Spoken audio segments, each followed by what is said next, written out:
I opened my mouth in surrender and closed my eyes, gripping the arms of the high chair in anticipation of the wretched puree.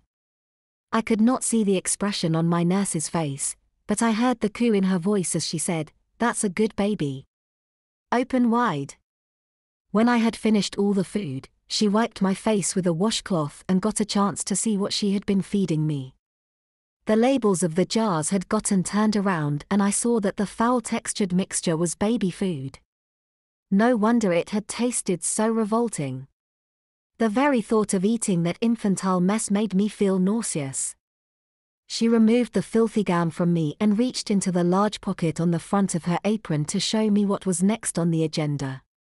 It didn't matter to me by that time what it was. All I wanted was something to drink and rid my mouth of the horrid taste of baby food.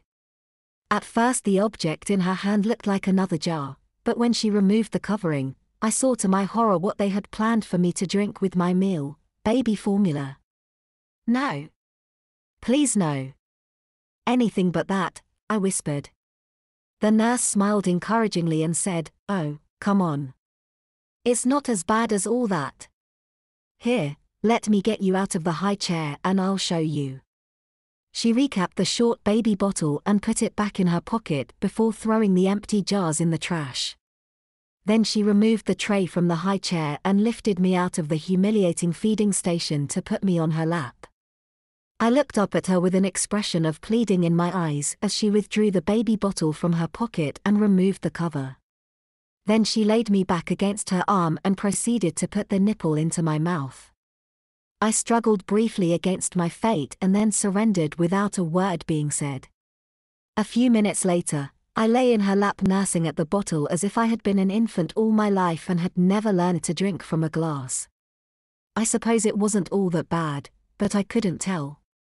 The taste of the baby food I had eaten earlier had destroyed my sense of taste and all I could feel was the cool wetness as I sucked minuscule sips of formula from the artificial teat and swallowed.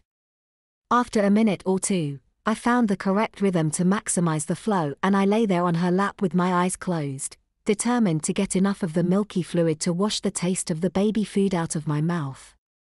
I heard the head nurse's voice say as she dropped by to see if my nurse was having any trouble feeding me, "How's it going in here?